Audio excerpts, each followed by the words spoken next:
अस्सलाम वालेकुम स्टूडेंट्स। मोहम्मद आसम फरीद की जानिब से आपको पंजाब कॉलेज की ऑनलाइन क्लास में खुशामदीद कहते हैं। स्टूडेंट्स, आज हम स्टैटिस्टिक्स में चैप्टर नंबर 5 जिसका नाम है इंडेक्स नंबर, इसमें topic types of index number and example हम 5.2 इस वीडियो में डिस्कस करेंगे। बुक जो हम फॉलो कर रहे हैं ये है पंजाब टेक्स्ट बुक बोर्ड की। तो स्टूडेंट्स, बढ़ते हैं अपने इस टॉपिक की जानिब और देखते हैं हमारे पास टॉपिक क्या कहता है। स्टूडेंट्स, आज हमने इस वीडियो में डिटेल से इंडेक्स नंबर की टाइप्स को डिस्कस करना है। तो हमारे पास इंडेक्स नंबर की जो टाइप्स हैं उनको हमने दो हिस्सों में तकसीम किया हुआ है। पहली टाइप को हम कह सकते हैं कि ये हमारे पास सिंपल इंडेक्स नंबर है और दूसरा हमारे पास है कंपोजिट और एग्रीगेट इंडेक्स नंबर। यानी कि इंडेक्स नंबर की हमारे पास टू टाइप्स हैं। पहली टाइप हमारे पास है सिंपल इंडेक्स नंबर और दूसरी हमारे पास कंपोजिट और aggregate index number. One by one हम देख लेते हैं कि होती क्या है। सिंपल इंडेक्स नंबर से स्टार्ट लेते हैं। इसकी डेफिनेशन देखें, कहता है simple index number is defined as the measurement of single variable in relative form with respect to base year. Simple index number आपके पास एक ऐसा इंडेक्स नंबर है कि जिसमें आपके पास सिर्फ और सिर्फ एक ही वेरिएबल होता है और उसकी आपने रिलेटिव फॉर्म में चेंज देखनी है और आपके पास एक फिक्स बेस ईयर दिया गया होता है। यानी कि अगर हम बात करें, अगर हमारे पास सिर्फ एक ही वेरिएबल हो, वो वेरिएबल आपके पास हो सकता है for example wages of labs, wheat prices, consumption of goods. अगर हम बात करें कि वीट की प्राइस आपके पास पिछले 10 सालों की अगर आप कंपेयर करना चाहें तो वेरिएबल सिर्फ आपके पास वीट प्राइस ही है। तो इस जैसे आप इंडेक्स नंबर को कह सकते हैं, ये आपके पास है सिंपल इंडेक्स नंबर। और इसमें स्टूडेंट्स हम जो फार्मूला यूज़ करते हैं वो आपके पास I N represent for index number is equal to price in current year divide by price of base year. आपके पास करंट ईयर प्राइस को आप जब बेस ईयर से डिवाइड करते हैं तो ये आपके पास बन जाती है सिंपल इंडेक्स की। इसका फार्मूला ये आपके पास निकल आएगा। इसके बाद स्टूडेंट्स हमारे पास जो नेक्स्ट है वो है कंपोजिट इंडेक्स नंबर। तो स्टूडेंट्स आपके पास जो कंपोजिट इंडेक्स नंबर है उसकी डेफिनेशन देखें। कहता है सिंपल इंडेक्स यहाँ पे है ये कंपोजिट और aggregate index number is defined as the measurement of two और more variable in relative form with respect to base year. Composite और एग्रीगेट इंडेक्स नंबर आपके पास एक ऐसा इंडेक्स नंबर है कि जिसमें आपके पास दो या दो से ज़्यादा वेरिएबल्स होते हैं जिनको आपने डिस्कस करना है या उनमें चेंज देखनी है और आपके पास जो बेस ईयर है वो फिक्स भी हो सकती है, वो चेंज भी हो सकती है। अगर हम बात करें, अगर हम कंपैरिजन ऑफ प्राइसेस की बात करें, दो या दो से ज़्यादा हमारे पास वेरिएबल्स हैं। अगर हम वीट की और राइस की बात करें, अगर हम पिछले 10 सालों का डेटा लें वीट का और राइस का, तो ये हमारे पास हो जाएगा कंपोजिट और एग्रीगेट इंडेक्स नंबर। अगर स्टूडेंट्स हमारे पास सिंगल वेरिएबल हो तो हम उसको कहेंगे सिंपल इंडेक्स नंबर। दो या दो से ज़्यादा वेरिएबल हो उसको हम कहते हैं कंपोजिट और एग्रीगेट इंडेक्स नंबर। इसके बाद स्टूडेंट्स कंपोजिट और एग्रीगेट इंडेक्स नंबर, इसको हम फर्दर दो टाइप्स में भी डिवाइड कर सकते हैं। उनमें आपके पास पहली टाइप है अनवेटेड इंडेक्स नंबर और दूसरी आपके पास वेटेड इंडेक्स नंबर। अनवेटेड में आप एग्रीगेट भी निकाल सकते हैं, आप इसमें mean, median, mod, harmonic mean और ज्योमेट्रिकल मीन भी निकाल सकते हैं। और जो आपके पास वेटेड इंडेक्स नंबर है उसमें स्टूडेंट्स आप लेस्पियर, पेशियस, फिशर और मार्शल को फाइंड आउट करते हैं। जो कि हम इंशाल्लाह नेक्स्ट क्लासेस में फाइंड करने की कोशिश करेंगे। तो स्टूडेंट्स, इस वीडियो में हम सिंपल इंडेक्स नंबर का एक क्वेश्चन छोटा सा सॉल्व कर लेते हैं। तो आपके पास जो एग्जाम्पल 5.2 है वो है आपकी सिंपल इंडेक्स नंबर के रिलेटेड।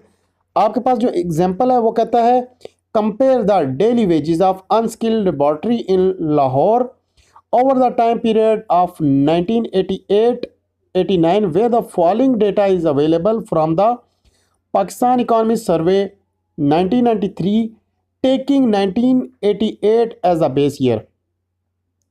हमसे मांगा गया कि आप डेली वेजेस जो अनस्किल्ड लेबॉर्ट्री के जो वर्कर्स हैं उनकी आपने कंपेयर करनी है।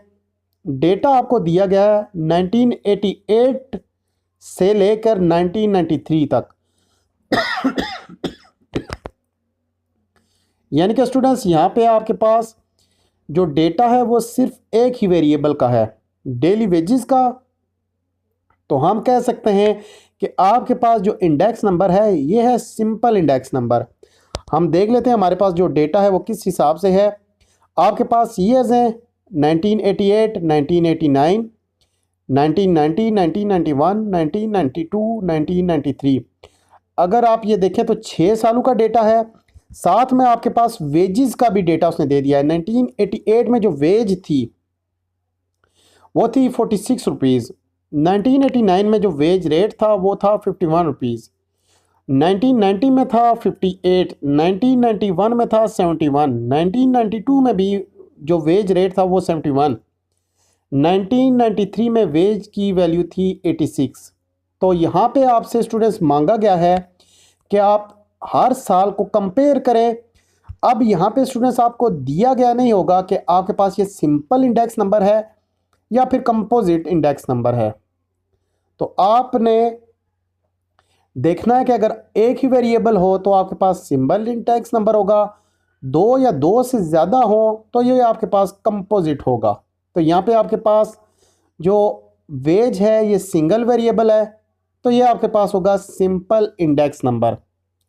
तो स्टूडेंट्स जो आप फार्मूला यहाँ पे लगाएंगे वो होगा WN is equal to price in current year divide by price of base year. हमने W इसलिए लगाया कि हमारे पास जो डेटा अंडर डिस्कशन है वो है आपके पास वेजेस। तो wages is equal to price in current year divide by price of base year multiply by 100।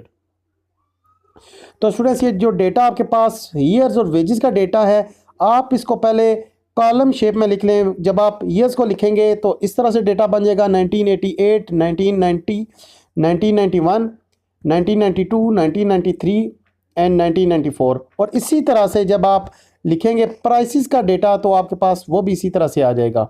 यानी कि 88 के सामने आपके पास हो गया जो डेटा है वो 46 हो गया, 1990 के सामने जो आपके पास डेटा हो गया वो 51 हो गया। इसी तरह से बाकी का भी डेटा सेट आपके पास सामने आ जाएगा। अभी आपने सिंपल इंडेक्स फाइंड करना है तो उसके लिए एक नया कॉलम बनाएं जिसका नाम आप रखेंगे प्राइस इंडेक्स।